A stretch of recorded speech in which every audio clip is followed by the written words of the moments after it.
I never imagined that lighting a fire in my own fireplace would lead to a lawsuit, frozen pipes, and eventually federal charges. But that's exactly what happened when Brenda Patterson decided my wood smoke violated subsection 47B of the Pinewood Estates HOA covenant. The blizzard hit Traverse City, Michigan on a Tuesday afternoon in mid-January, and within 3 hours the entire northern part of the state was buried under 2 feet of snow, with drifts piling up to 6 feet in some areas. The meteorologists had been warning us for days about this monster storm rolling in from Canada, and I'd prepared accordingly. My garage was stacked with firewood, my pantry was full, and I'd even filled the bathtub with water in case the power went out. I'm a software developer who works from home, so being snowed in wasn't a huge deal for me. I could handle a few days of isolation. What I couldn't handle was Brenda Patterson's nonsense. The power went out around 4 in the afternoon, right as the worst of the storm was hitting. I watched through my window as the streetlights flickered and died, and one by one, the houses on my street went dark. I'd been living in Pinewood Estates for about 8 months at that point, having moved from Grand Rapids after landing a fully remote position. The neighborhood was nice enough, built in the early 2000s with those cookie-cutter colonials that all look vaguely the same. My house was a 3-bedroom with a brick facade and, most importantly for this story, a working fireplace. I got the fire going within 20 minutes of losing power. I'd become pretty good at it over the past few months, learning the right way to stack the kindling and logs for optimal airflow. Soon I had a healthy blaze crackling away, throwing heat into my living room. The temperature outside was already down to 8 degrees and dropping fast. Without power, my furnace was useless. That fireplace was going to be my primary heat source until the electric company could get the grid back up. By 6 o'clock, my phone buzzed with an email. I glanced at the screen, expecting maybe a message from my boss or a notification about the power outage.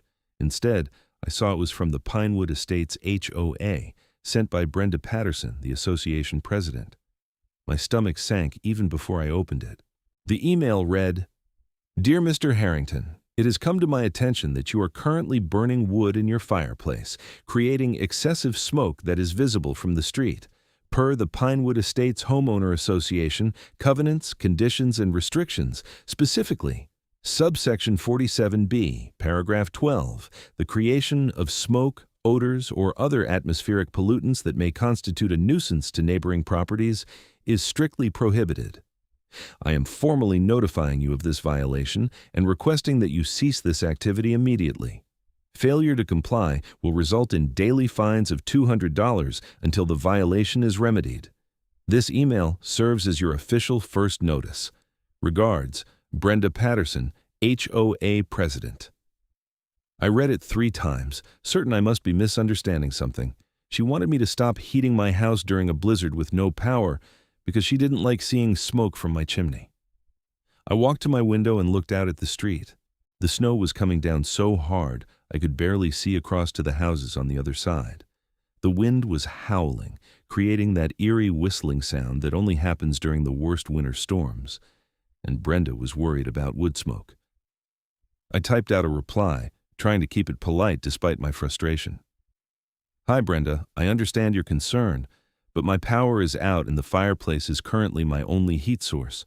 The temperature is supposed to drop to -15 tonight according to the weather service. I don't think the covenant was intended to prevent residents from safely heating their homes during emergency situations. I'll make sure to have the chimney cleaned regularly to minimize smoke, but I can't let my pipes freeze. Thanks for understanding, Jake." I hit send and went back to tending my fire. The wind was really picking up now, and I could hear it rattling my windows. I'd pulled on a heavy sweater and wool socks, but even with the fire going, the house was getting cold. I couldn't imagine trying to weather this storm without any heat at all. 30 minutes later, another email arrived. "Mr. Harrington, your personal comfort does not supersede the HOA regulations that you agreed to when you purchased your property. The covenants make no exception for weather conditions. There are alternative heating methods available that do not create smoke pollution, such as electric space heaters or propane heaters. You have until 8 p.m. tonight to extinguish your fire, or fines will begin accruing. This is not negotiable. Brenda Patterson." I actually laughed out loud at the suggestion of using electric heaters when the power was out. Either Brenda was completely clueless about how electricity worked, or she was so determined to enforce her interpretation of the rules that she didn't care about basic logic. I suspected it was both. I called my neighbor, Tom Berkowitz, who lived 2 doors down. Tom was a retired police officer who'd been in Pinewood Estates for about 5 years. He answered on the 3rd ring, sounding harried. "Jake, hey, you dealing with this storm okay?" "Yeah, I've got a fire going. That's actually why I'm calling. Did you get an email from Brenda about chimney smoke?" Tom let out a long sigh. "You're burning wood?" "Good thinking. No, I haven't gotten an email, but I'm using my gas fireplace. Guess that doesn't create enough smoke for her to notice." "What did she say?" I summarized Brenda's messages, and Tom swore under his breath. "That woman is unbelievable. Jake, you keep that fire going. There's no way any judge would uphold a fine for heating your house during a power outage in January in Michigan." "She's bluffing." "That's what I figured, but I wanted to check with someone who knows her better than I do." "Is she always like this?" "Oh, you have no idea," Tom said. "Last summer she tried to fine the Hendersons because their grass was 2.5 inches tall instead of the required 2 inches. She actually came over with a ruler.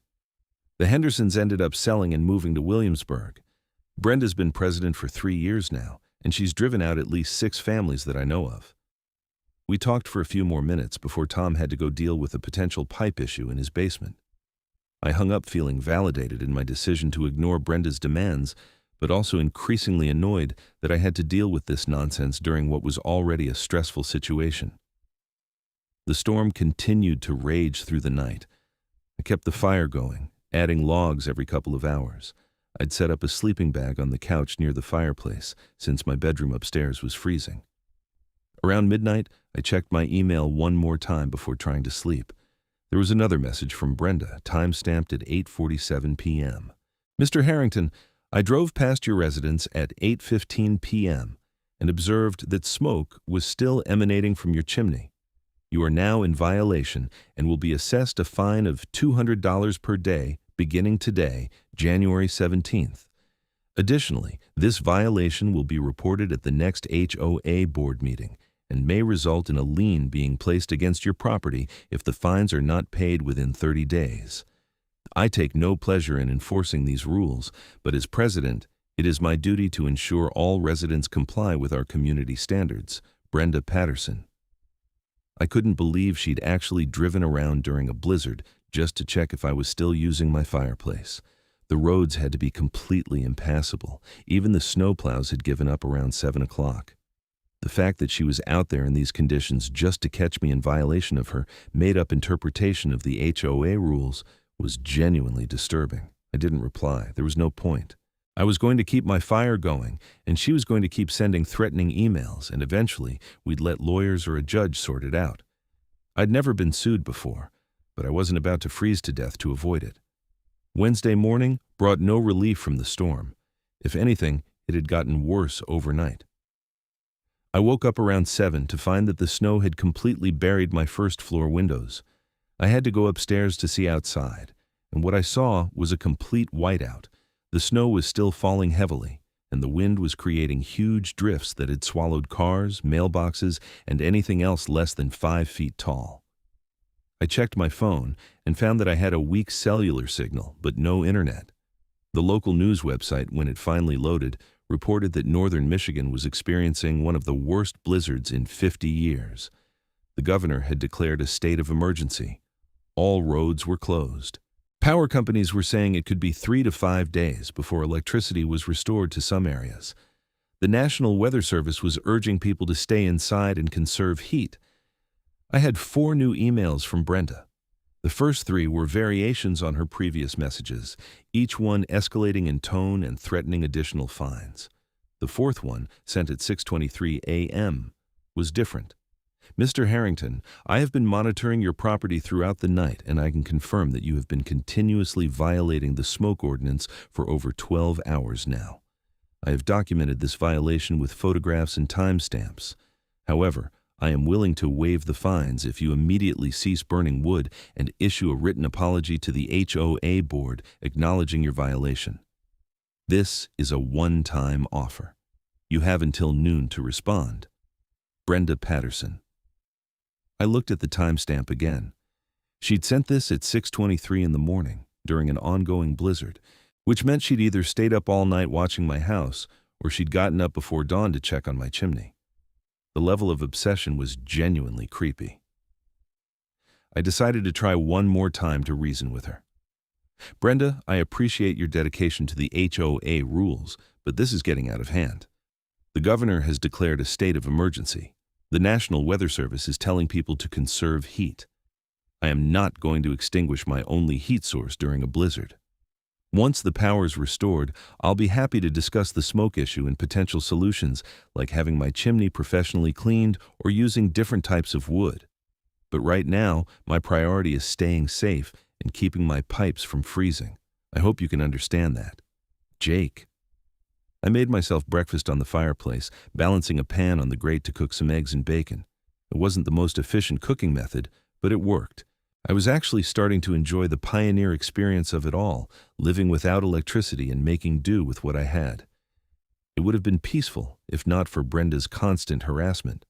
Her response came at 9:47 a.m. Mr. Harrington, your refusal to comply with HOA regulations is noted. The fines will continue to accrue. Furthermore, I am escalating this matter to our HOA attorney, who will be instructed to pursue all available legal remedies, including but not limited to a temporary restraining order to prevent you from using your fireplace and a lawsuit for damages resulting from your smoke pollution. You have made your choice. Brenda Patterson. A restraining order to prevent me from using my fireplace during a blizzard. I saved all of her emails to a folder, figuring I'd need them as evidence of her irrationality when this inevitably ended up in front of a judge. The day dragged on. I worked on my laptop for a few hours, grateful that I'd charged it fully before the power went out. I read a book. I kept the fire going. Every couple of hours, I'd get another email from Brenda, each one more unhinged than the last. She was now claiming that my wood smoke was a health hazard, that it was violating clean air ordinances, that I was being a nuisance to the entire neighborhood. Around 4 in the afternoon, I got a text from Tom.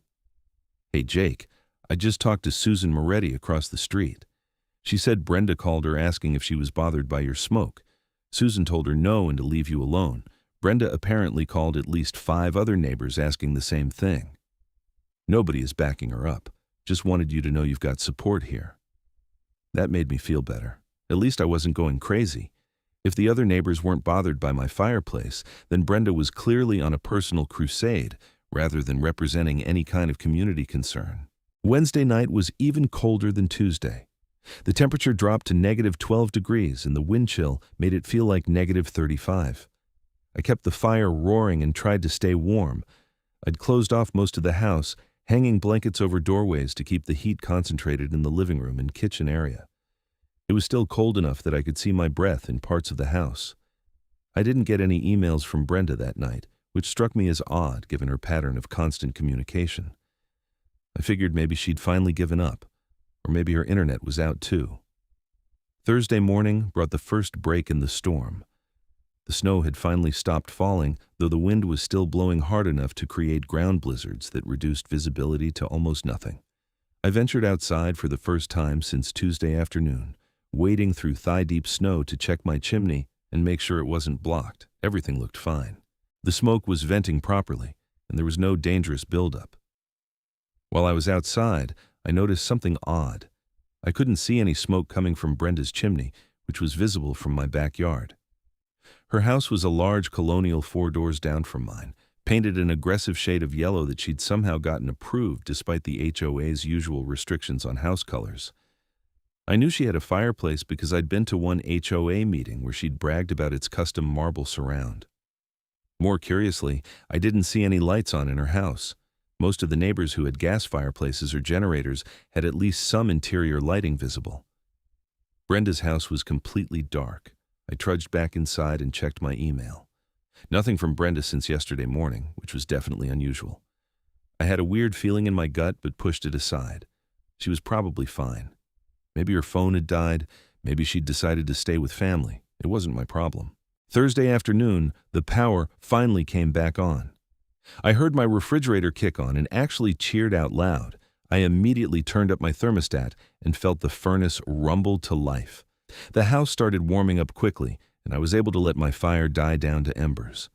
I'd keep it going at a low level, but at least now I had my primary heat source back. I took a hot shower, the first in 2 days, and it felt absolutely incredible. Afterwards, I made myself a proper meal on the stove and settled in to catch up on work emails and see what I'd missed during the outage. Around 6 p.m., I heard sirens outside. That wasn't unusual given the storm, probably someone needing medical attention or a tree down on power lines. But the sirens got louder and then stopped, seemingly right on my street. I looked out my window and saw fire trucks and an ambulance parked in front of Brenda's house. I pulled on my boots and coat and headed outside. Several neighbors were already standing in the street, watching as paramedics rushed into Brenda's house. Tom was there, and I walked over to him. "What happened?" I asked. "Not sure yet," Tom said. "Susan called for a welfare check. She hasn't seen Brenda since Tuesday, and her driveway hasn't been touched. No footprints, no sign of anyone coming or going." We watched as the paramedics emerged 15 minutes later, wheeling a gurney with someone on it, wrapped in blankets. I caught a glimpse of Brenda's face as they loaded her into the ambulance. She looked terrible, pale and possibly unconscious. One of the paramedics was talking to a firefighter near the truck. I was close enough to overhear. "Severe hypothermia," the paramedic said. "Place is completely frozen inside. Pipes burst all over. No heat on at all. She was barely responsive when we found her in an upstairs bedroom." My stomach dropped. While Brenda had been obsessing over my wood smoke, her own house had apparently lost heat entirely, and she'd nearly frozen to death. Tom and I exchanged glances. "Did her power not come back on?" I asked. "Power's on," the firefighter said, overhearing me. "Thermostat's set to 72, but the furnace isn't running. Looks like it failed sometime during the storm. She's got a fireplace, but there's no sign she used it, no wood in the house at all." Over the next hour, we pieced together what had happened from the firefighters and the neighbors. Brenda's furnace had apparently died on Tuesday evening, around the same time the power went out. When the power came back on Thursday afternoon, the furnace still didn't work because whatever had broken wasn't related to the electricity. She had a fireplace, but no firewood, having apparently never used it. Instead of going to a neighbor for help or trying to go to a shelter, she'd stayed in her house, probably assuming the power would come back on soon and solve the problem. The temperatures inside her house had dropped below freezing, her pipes had frozen and burst, causing extensive water damage, and she'd been found in her bedroom, wrapped in every blanket she owned, suffering from hypothermia and possible frostbite on her fingers and toes. Why didn't she ask for help? Susan Moretti wondered aloud. Any of us would have taken her in. Tom shook his head. Pride, maybe. Or she didn't want to admit she needed help. That would be just like Brenda. I felt a complicated mix of emotions. Part of me felt bad for her. Nobody deserves to suffer hypothermia and property damage. But another part of me was absolutely baffled by her choices. She'd spent Tuesday and Wednesday obsessing over my chimney smoke, sending me threatening emails and supposedly driving around in a blizzard to document my violations, all while her own house was freezing and she was in genuine danger. I went back home and checked the email timestamps again. Her last email to me had been sent Wednesday at 9:47 a.m. If her furnace had failed Tuesday evening, she would have already been dealing with a cold house when she sent that. She'd been in a dangerous situation and had chosen to focus on harassing me instead of addressing her own emergency. Friday morning, I got a call from an unknown number. I almost didn't answer, but decided to pick up. "Is this Jake Harrington?" A woman's voice, professional and crisp. "Yes, this is Jake." "Mr. Harrington, my name is Patricia Wolcott, and I'm the attorney representing the Pinewood Estates Homeowner Association.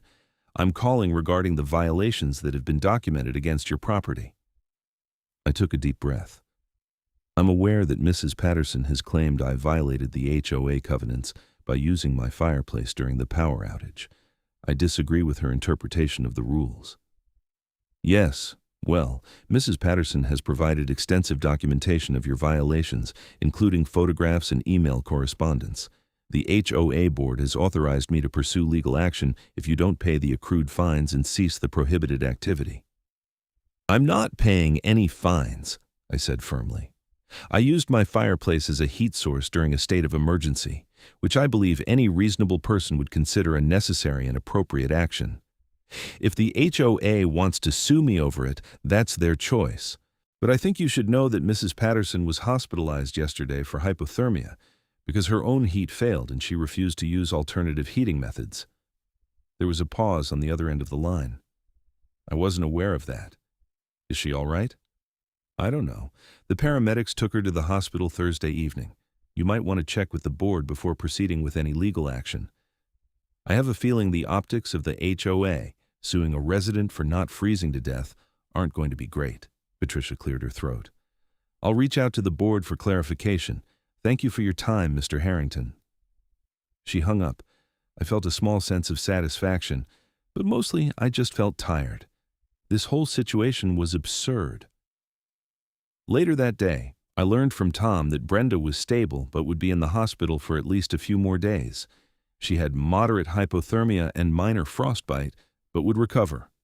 Her house, however, was a disaster. The burst pipes had flooded multiple rooms and the water had frozen, creating ice throughout the house. It would require extensive repairs. The weekend passed quietly.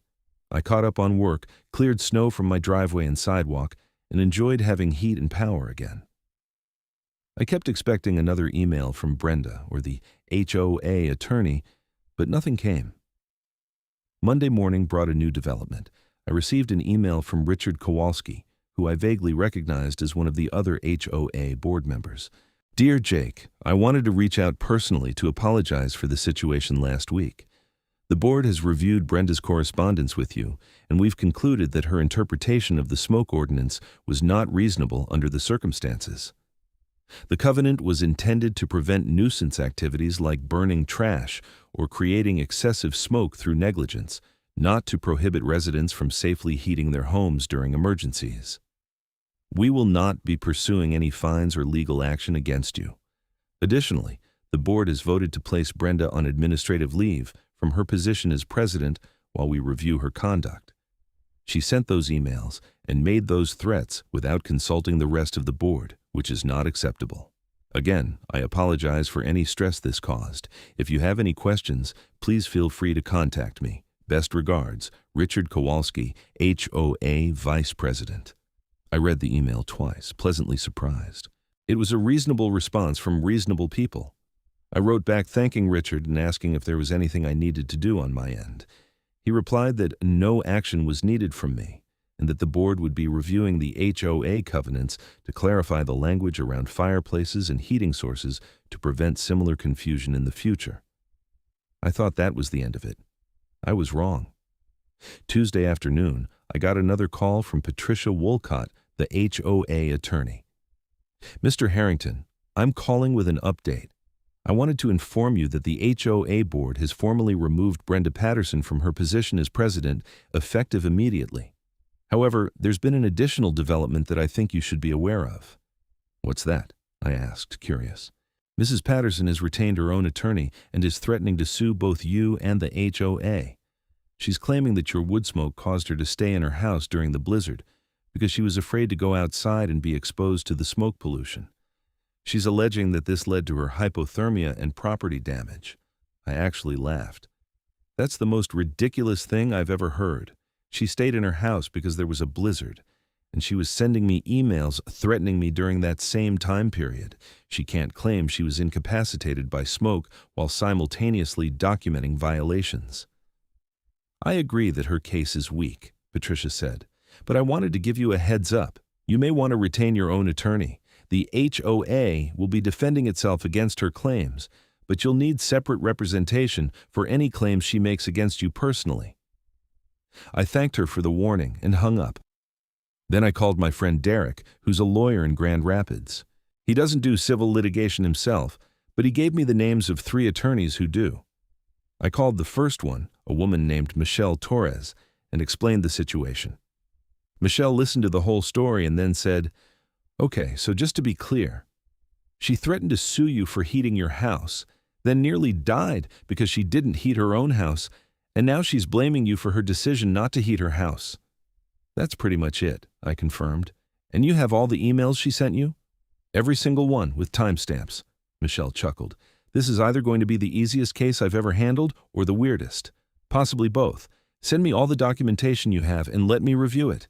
My retainer is $3,000 and my hourly rate is $250. Based on what you've told me, I don't think this will require much work, but we need to be prepared in case she actually follows through. I sent Michelle all the emails, along with a written timeline of events. She called me back the next day. Jake, I've reviewed everything, and I have to say, this woman's emails are some of the most obsessive documentation of a non-issue I've ever seen. She's actually made your case stronger by being so thorough about when and why she was harassing you. If she sues, I'm confident we can get it dismissed quickly, and we may be able to countersue for harassment and legal fees. I don't want to countersue, I said. I just want this to go away. Understood. Let's wait and see if she actually files. A lot of times people threaten litigation but never follow through. Brenda followed through. 3 weeks later, I was served with a lawsuit. Brenda was suing me for $75,000 in damages, claiming that my reckless and negligent use of a wood-burning fireplace creating excessive smoke pollution had created a hazardous environment that prevented her from seeking help during the blizzard, directly leading to her hypothermia and the water damage to her house. The lawsuit was filed in Grand Traverse County Circuit Court. Michelle filed a motion to dismiss, arguing that the claims were baseless and that Brenda's own emails proved she was not incapacitated by smoke, but rather had chosen to focus on HOA enforcement instead of addressing her own emergency. The judge scheduled a hearing for early March. In the meantime, the lawsuit became the talk of Pinewood Estates. Neighbors I barely knew would stop me to express their support. Several of them offered to testify on my behalf if needed, saying they'd witnessed Brenda's obsessive behavior over the years and weren't surprised it had escalated to this point. Tom told me that Brenda had moved out of her house while the repairs were being done and was staying with her sister in Petoskey. He'd heard through the neighborhood grapevine that her insurance company was giving her trouble about covering the damage, something about her failing to take reasonable steps to prevent the pipes from freezing. The hearing in March was surreal. I sat in a courtroom with Michelle while Brenda's attorney, a nervous-looking young man named Scott Farmer, presented her case. Brenda was there too, sitting ramrod straight in a conservative blue suit, her expression tight with anger. Scott argued that I had created a smoke nuisance that violated both the HOA covenants and general nuisance law, and that this nuisance had prevented Brenda from leaving her home to seek help. He presented the photographs she'd taken of my chimney smoke as evidence. Judge Catherine Brennan listened patiently, then turned to Michelle. Does the defense wish to respond? Michelle stood. Your Honor, the plaintiff's own emails sent during the time period she claimed she was unable to leave her home due to smoke prove that she was not incapacitated. Rather, she was actively engaged in documenting alleged HOA violations and threatening my client with fines and legal action. A person who is too impaired to seek help for a life-threatening emergency is not simultaneously capable of taking photographs, sending detailed emails, and driving around the neighborhood to monitor a neighbor's chimney. Michelle entered Brenda's emails into evidence, and the judge reviewed them. I watched Brenda's face as the judge read. She was turning red, her jaw clenched. Furthermore, Michelle continued, the plaintiff had numerous options available to her during the blizzard.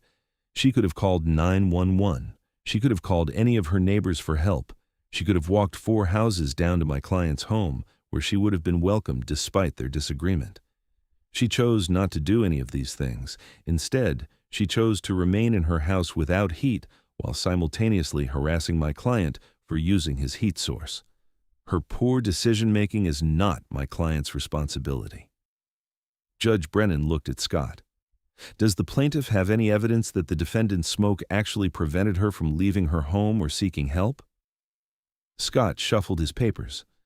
Your Honor, Mrs. Patterson has a documented sensitivity to smoke and air pollutants. She believed that going outside would expose her to harmful smoke particles. Did she seek medical attention for this smoke exposure before or after her hospitalization for hypothermia? The judge asked. No, Your Honor. Did she call 911 to report a hazardous smoke condition? No, Your Honor. Did she contact any neighbors to ask for help while avoiding the supposed smoke hazard? Scott hesitated. She did contact several neighbors to ask if they were also bothered by the smoke, but not to ask for help with her own heat emergency. No, Your Honor. Judge Brennan shook her head. I'm granting the motion to dismiss. This case has no merit. Mr. Harrington used his fireplace to heat his home during a power outage in January in Michigan. This is not only reasonable, it's exactly what the fire department and emergency management recommend during such emergencies. The plaintiff's decision not to seek help during her own emergency cannot be blamed on the defendant's smoke. Case dismissed. I felt relief wash over me. Brenda stood up abruptly, and for a moment I thought she might say something. But Scott put a hand on her arm and she sat back down, her face furious. Michelle leaned over and whispered, "That went even better than I expected. She's going to owe you for your legal fees." After the hearing, Michelle filed a motion for sanctions and attorney's fees, arguing that Brenda's lawsuit was frivolous and filed in bad faith. The judge granted it, ordering Brenda to pay $4,500 to cover my legal costs. I thought that would finally be the end of it. Once again, I was wrong. 2 weeks after the court dismissed Brenda's lawsuit, I got a call from Tom. "Jake, you need to hear this. The HOA is auditing the books and they found some serious problems." "What kind of problems?" I asked. "The kind that involves missing money, a lot of missing money." It turned out that Richard Kowalski, taking over as acting HOA president, had decided to do a thorough review of the association's finances. Brenda had been president for 3 years and had insisted on handling most of the financial matters personally, claiming she didn't trust property management companies. The other board members had largely deferred to her, assuming she knew what she was doing. Richard discovered that over the past 3 years, approximately $47,000 in HOA funds had been transferred out of the association's account with vague or missing documentation. The money had gone to various contractors and service providers, but when Richard started calling these companies, several of them had no record of doing work for Pinewood Estates. The checks had been cashed, but the services were never rendered. Richard brought in a forensic accountant who traced the money. It turned out that Brenda had been writing checks to fake companies, then cashing them herself through a complex scheme involving multiple bank accounts. She'd been embezzling from the HOA for years, taking small amounts at first, but getting bolder over time. The HOA board filed a police report. The Traverse City Police Department investigated and found enough evidence to press charges. In late April, Brenda was arrested for embezzlement and fraud. I watched from my window as the police car pulled up to her house, now fully repaired from the frozen pipe damage. 2 officers walked to her door, and a few minutes later, they emerged with Brenda in handcuffs. She kept her head down as they put her in the back of the cruiser. Tom came over that evening with a bottle of wine. We sat on my back deck, enjoying the warm spring weather, and talked about the whole insane situation.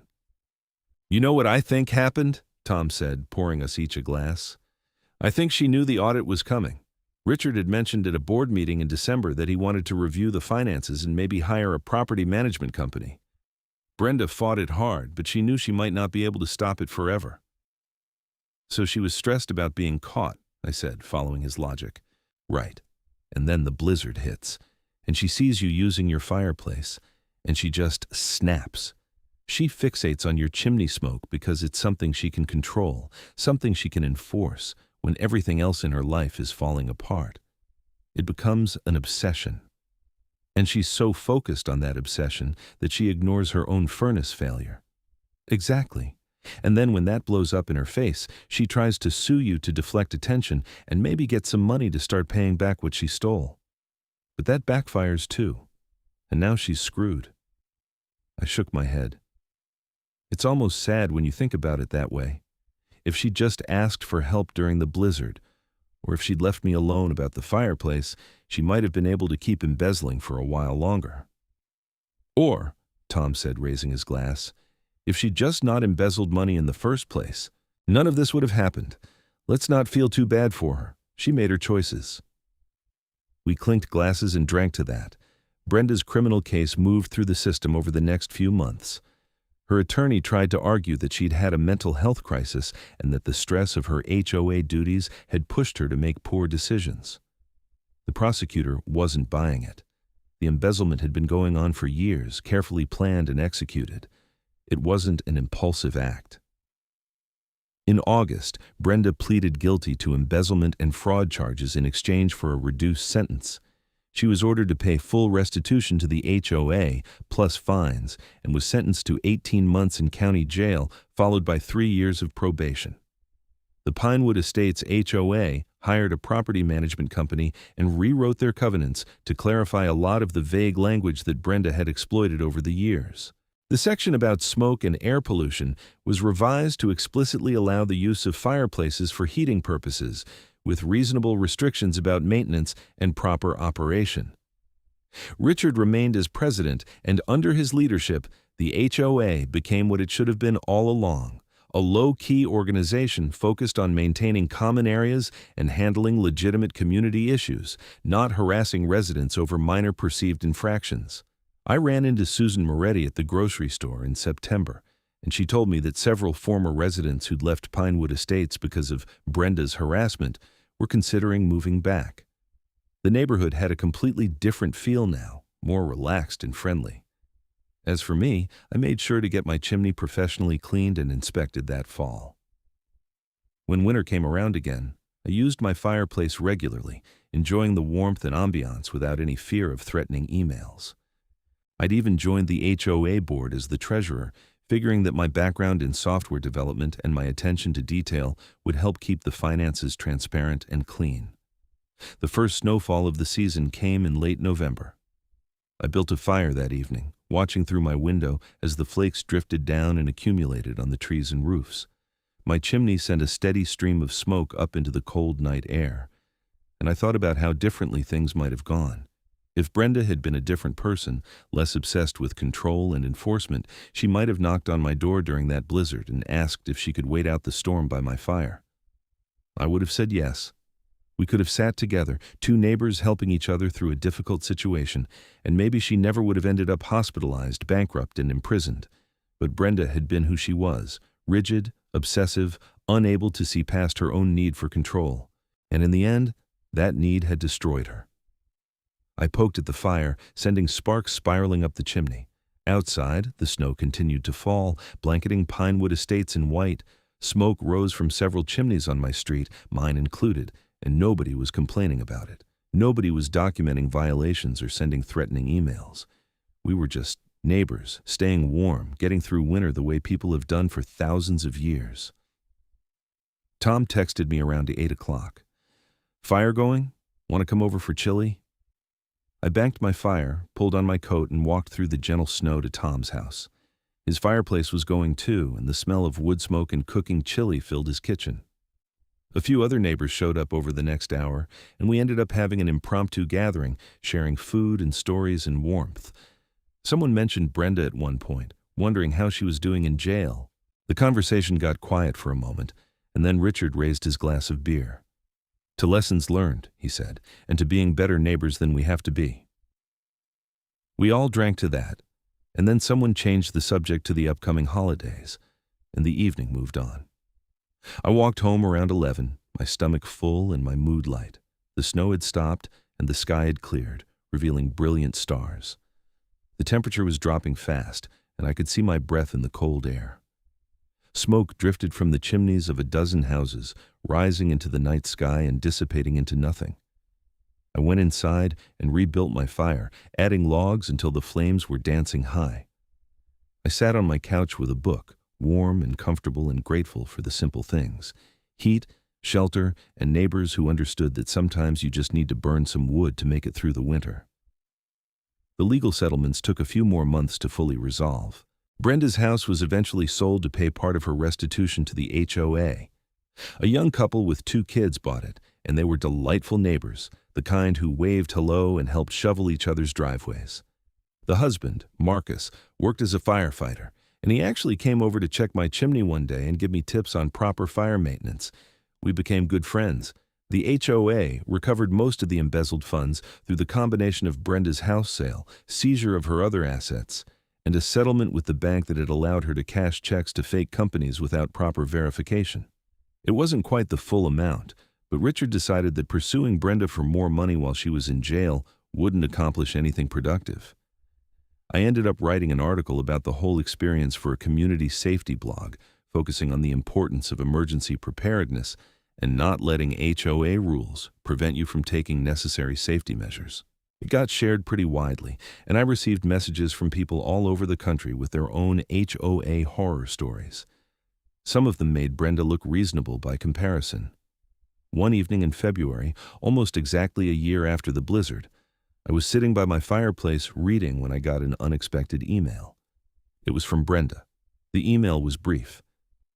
Mr. Harrington, I am writing to apologize for my behavior last year. My attorney recommended I not contact you, but I feel I need to say this. I was wrong to harass you about your fireplace. I was wrong about many things. I hope you can forgive me someday, though I understand if you cannot. I am trying to make amends and be a better person. I wish you well. Brenda Patterson. I read it several times, trying to gauge the sincerity. It seemed genuine enough, though it was hard to know for sure.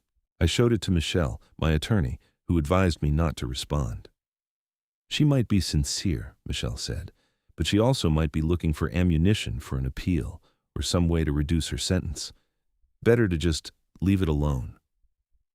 I took Michelle's advice and didn't reply, but I did think about it. People can change sometimes. Maybe Brenda would come out of jail a different person, less obsessed with control, more willing to accept help and offer it to others. Or maybe she'd just get better at hiding her problems. I'd never know. What I did know was that I'd learned something valuable from the whole mess. Communities work best when people focus on helping each other rather than controlling each other. Rules and covenants have their place, but they should never become more important than basic human decency and common sense. The HOA under Richard's leadership embodied that principle. We still had standards for property maintenance and community conduct, but they were enforced with a light touch and plenty of common sense. When the Johnsons painted their front door color that was technically outside the approved palette, Richard sent them a friendly email suggesting they might want to choose something from the approved list next time, but not demanding they repaint immediately. When the Henderson kids set up a lemonade stand without getting prior HOA approval, Richard bought a cup of lemonade and told them to have fun. The neighborhood thrived under this more relaxed approach. Property values stayed strong. The common areas were well maintained. Neighbors actually knew each other and looked out for each other, and when the next big snowstorm hit in March, several people lit fires in their fireplaces, and the only comments anyone made were about how cozy and nice the smoke smelled. I kept living in Pinewood Estates, fixing up my house bit by bit, building a good life in Traverse City. I dated someone for a while, a teacher named Rebecca, who thought the Brenda story was both hilarious and horrifying. We didn't last, but we parted as friends. I adopted a dog, a rescue mutt named Ranger, who loved lying in front of the fireplace on cold nights. Work went well. I got promoted to a senior developer position with a nice raise. I started volunteering with a local emergency preparedness organization, teaching people how to plan for power outages and winter storms. I told the Brenda story sometimes, in a sanitized version, as a cautionary tale about why you should always have backup heat sources and emergency supplies. Life moved on, as it does. The drama of that blizzard and its aftermath faded into memory, just another story to tell, another lesson learned. But every winter, when the first real cold snap hits and I light my first fire of the season, I think about that night during the blizzard when Brenda drove through whiteout conditions just to photograph my chimney smoke. I think about her sitting in her freezing house, typing out threatening emails while her pipes froze around her. And I think about how differently things could have gone if she'd made even one different choice. Then I add another log to the fire, and I'm grateful for the warmth and for the peaceful, drama-free life I have now. Ranger curls up on the hearth, the flames dance and crackle, and smoke rises from my chimney into the cold winter sky, bothering absolutely no one. The final chapter of Brenda's story came in the form of a news article I saw about a year and a half after her sentencing. She'd been released early from jail for good behavior and was working at a nonprofit that helped low-income families weatherize their homes for winter. The article quoted her talking about the importance of home heating safety and emergency preparedness. There was a photo of her helping to install weather stripping on an elderly woman's door, smiling genuinely. I showed the article to Tom, and he just shook his head in amazement. "Character development," he said. "Didn't see that coming." People surprise you sometimes, I agreed. I never reached out to Brenda, and she never contacted me again. We live in the same town, probably shop at some of the same stores, but we've never run into each other as far as I know. Maybe that's for the best. Some stories don't need a reunion scene or a heartfelt reconciliation. Sometimes people just need to move on and build new lives. As for me and my fireplace, we're doing great. The chimney gets cleaned annually. I burn properly seasoned hardwood. The smoke rises clean and white into the sky, and my house stays warm and cozy all winter long, and if there's ever another blizzard, I'm ready. I've got a garage full of firewood, a generator for backup power, and neighbors I trust who would help me out if I needed it, just as I'd help them. That's what a community should be. Not a collection of rules and violations and fines, but a group of people who look out for each other, especially when times get tough.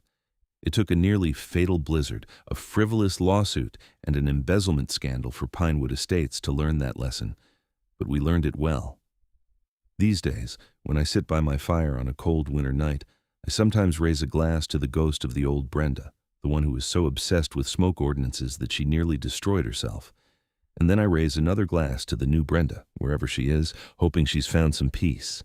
But mostly, I just enjoy my fire and feel grateful for the life I've built here in this little neighborhood in northern Michigan, where the winters are harsh but the neighbors are kind, and nobody cares how much smoke comes from your chimney as long as you're staying warm and safe. That's the end of the story, really. Not with a dramatic confrontation or a courtroom victory speech, but with an ordinary evening by an ordinary fire in an ordinary house. Because that's what all the drama was about in the first place, the right to have ordinary comfort and safety in your own home. And that's a right worth fighting for, even if it means going up against an HOA president who's lost her mind over a little wood smoke on a blizzard night. Especially then.